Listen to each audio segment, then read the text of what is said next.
के वीडियो में हम करने जा रहे हैं कक्षा 8 से सिविक्स यानी कि नागरिक शास्त्र से तीसरे अध्याय का आवश्यक अभ्यास कार्य, जिसका की शीर्षक है वैश्विक समुदाय एवं भारत। डियर व्यूअर्स, वैश्विक का अर्थ होता है विश्वव्यापी या विश्व से संबंधी, यानी जो विश्व भर में व्याप्त हो। समुदाय एवं भारत। तो देर किस बात की, जल्दी शुरू करते हैं पहले अभ्यास कार्य से। और पहला अभ्यास कार्य है रिक्त स्थानों की पूर्ति कीजिए। तो फिर कीजिए। का है 20वीं सदी में 2 विश्व युद्ध हुए। खा है संयुक्त राष्ट्र संघ की स्थापना 24 अक्टूबर 1945 में हुई थी। गा है संयुक्त राष्ट्र सुरक्षा परिषद में 5 स्थायी सदस्य होते हैं।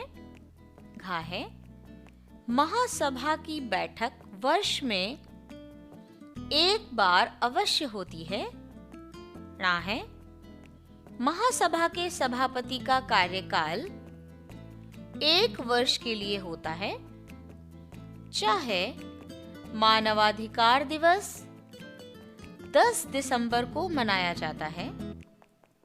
और अंतिम है छा राष्ट्र कुल के सदस्य अपने आंतरिक एवं बाह्य मामले में पूर्ण रूप से स्वतंत्र हैं।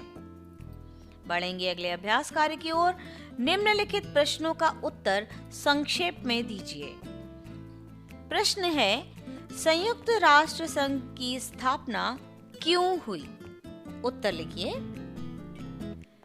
संयुक्त राष्ट्र संघ की स्थापना विश्व में शांति और सुरक्षा बनाए रखने के उद्देश्य से की गई थी। 20वीं शताब्दी में अब तक 2 महायुद्ध हो चुके हैं, जिसमें अपार जन और धन यानी दोनों की हानि हुई है। अनेक देश पूरी तरह नष्ट हो गए हैं। संसार में ऐसा विनाश फिर से ना हो, इस उद्देश्य से विश्व के 51 राष्ट्रों ने मिलकर 24 अक्टूबर 1945 को संयुक्त राष्ट्र संघ की स्थापना की। दूसरा प्रश्न है संयुक्त राष्ट्र संघ के अंगों एवं विशिष्ट संस्थाओं के नाम लिखिए।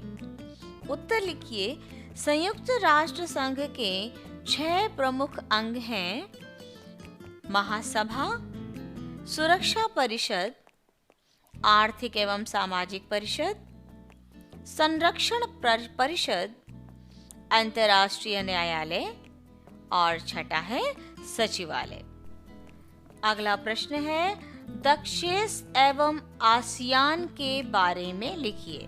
पहले हम लिखेंगे दक्षेस के बारे में। 1985 में दक्षिण एशिया के 7 देशों से मिलकर दक्षिण एशियाई क्षेत्रीय सहयोग संगठन, जिसको हम कहते हैं दक्षेस, बना। इनका स्थायी कार्यालय काठमांडू में है। नवंबर 2005 में अफगानिस्तान दक्षेस में सम्मिलित हुआ। अप्रैल 2007 में इसे पूर्ण सदस्य का दर्जा मिला, जिससे वर्तमान में दक्षेस की सदस्य संख्या जो है वो 8 हो गई है। इसकी स्थापना का उद्देश्य दक्षिण एशिया के लोगों का कल्याण करना, जीवन स्तर सुधारना तथा आर्थिक, सामाजिक, सांस्कृतिक, तकनीकी एवं वैज्ञानिक क्षेत्र के विकास में पारस्परिक सहयोग देने के साथ ही आपसी विश्वास, समझ और एक दूसरे की समस्याओं के प्रति सहानुभूति रखना है। चलिए अब हम लिखेंगे आसियान के बारे में। दक्षिण पूर्व एशियाई राष्ट्रों का संगठन। आसियान की स्थापना 1967 में हुई। वर्तमान में इसकी सदस्य संख्या 10 है। आसियान तेजी से बढ़ता हुआ एक महत्वपूर्ण क्षेत्रीय संगठन है। भारत इस संगठन का औपचारिक सदस्य नहीं है, फिर भी आसियान एवं उसके सदस्य देशों के साथ प्रगाढ़ व्यापारिक, सांस्कृतिक, सामरिक संबंध हैं। अगला और अंतिम अभ्यास कार्य है निम्नलिखित के बारे में संक्षेप में लिखिए। आपको लिखना है। 3 पॉइंट्स दिए हुए हैं: महासभा, सुरक्षा परिषद एवं अंतर्राष्ट्रीय न्यायालय। एक एक कर हम इस पर चर्चा करेंगे। पहले हम करेंगे महासभा के बारे में। लिखिए संयुक्त राष्ट्र संघ के सभी सदस्य महासभा के सदस्य होते हैं। प्रत्येक सदस्य राष्ट्र महासभा में 5 प्रतिनिधि भेज सकता है, किंतु मतदान के समय एक ही वोट दे सकता है। वर्ष में इसकी एक बैठक अवश्य होती है। इसका सभापति केवल 1 वर्ष के लिए ही चुना जाता है। महासभा विश्व की गहन समस्याओं पर विचार विमर्श के लिए विश्व सम्मेलन बुलाती है।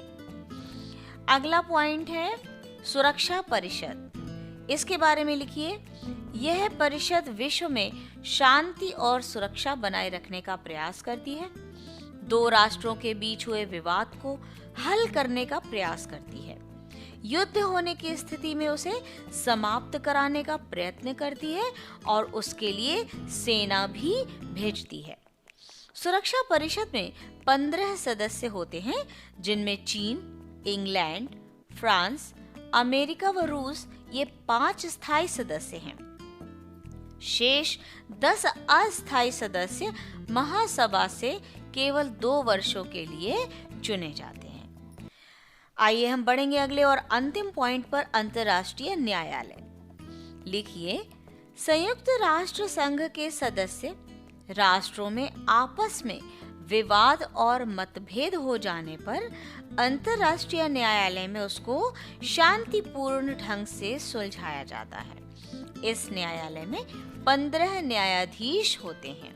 डियर व्यूअर्स, यहीं पर समाप्त होता है हमारा ये अध्याय। हम मिलेंगे अगले वीडियो में अगले अभ्यास कार्य के साथ। तब तक के लिए अपना विशेष ध्यान रखिए, हमारे साथ बने रहिए और हमारे वीडियोस को ज़्यादा से ज़्यादा शेयर कीजिए ताकि अन्य बच्चे भी हमारे इन वीडियोस का लाभ प्राप्त कर सकें। खूब पढ़ें, खूब पढ़ें। Thank you.